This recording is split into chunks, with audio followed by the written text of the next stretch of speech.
Today we are taking a look how a coach prepares the team for a game vocally. If you are a coach, you might want to have a hands-down feeling how the team and the individuals are actually doing. I really mean this, not as a five stack, but individually. You really want to know the persons that you are coaching. It is in your best interest to know the team in and out, inside the game and outside of the game. The main thing with the words that you are going to say to the team is to try to adjust the mental state of the team and be able to think where to drive it. You want to be preparing the team for scenarios that are going to happen before they actually happen. It is based on the history that you have been building with the team and with the individuals. This is all about making the players ready from the first second and not from the third round. You're actually building up the odds that this is going to happen. You want to be feeling the amount of the energy that the team has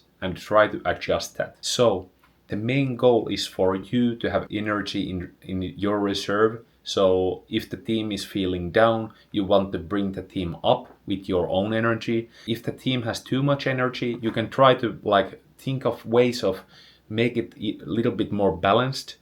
But it's highly unlikely that you are able to do that if you're a little bit tired and you're just watching the game or anything like that. And the worst thing is that if you have zero energy, that is going to possibly translate into the team also. So their actions or their way of communicating could be like moving towards that. So, okay, match day is there and all the strategic points have been gone through. There might be multiple great things in the past that you want to bring out to bring the confidence up. There might be something that the team has struggled on, but you will never want to bring these up in these circumstances that this was bad and we didn't do this well. I would do it in this way. Basically, if we have had failed street take, don't talk about that, but talk about how we want to approach our street take, or how we want to play.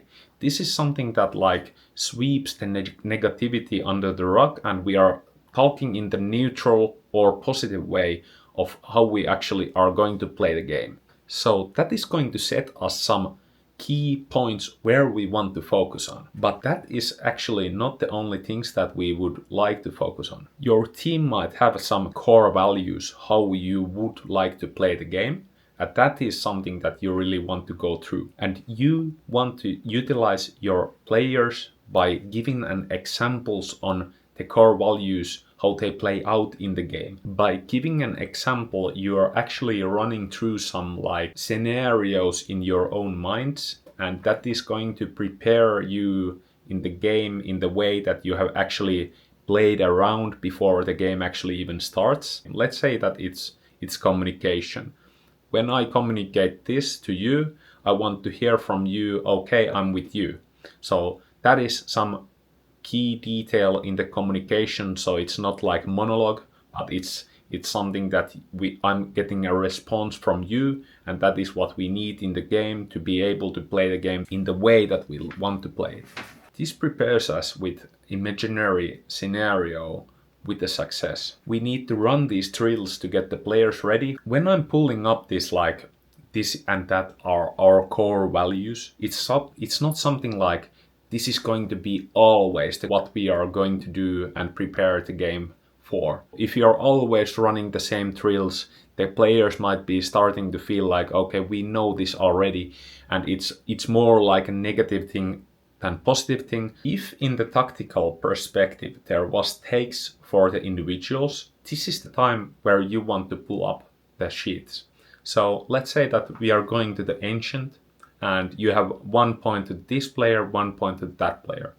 This is where you fastly go through them and remind them about the small details that you have sent them in prior. The individuals should know the tactical details before they head in the game. Of course, it's very good that you can go through the game plan before you go to the official game server.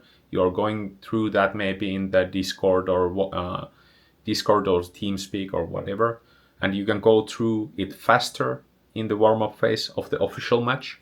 But be ready to let the players know what is the way of playing in this game prior going to the server. So let's sum it up. Big speech about core values and everything like that.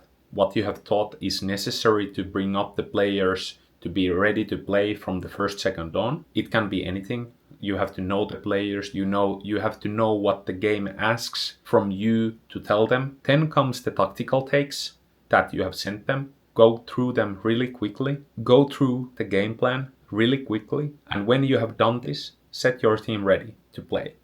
The enemy might be ready before you. It's all okay. They're waiting for you to start. But you don't want to be ready before you're actually ready. So don't be like, okay, we are as a 5 stack here. Let's set us ready and start going through these steps. Go through these steps and then set your team ready. The enemy can wait and then you can start. Let's say that you are a little bit late from the game. You can try to delay the game by certain ways. You can make those things up from yourself. And when you're actually ready, start playing the game. You don't want to give like Seema to the enemy and then like start playing the game in disadvantage when you have had all the opportunities to make sure that you're actually ready to play. This was my take. This was something that I was doing and it was affecting the team very positively. It was good to be sharing this with you and see you in the next video.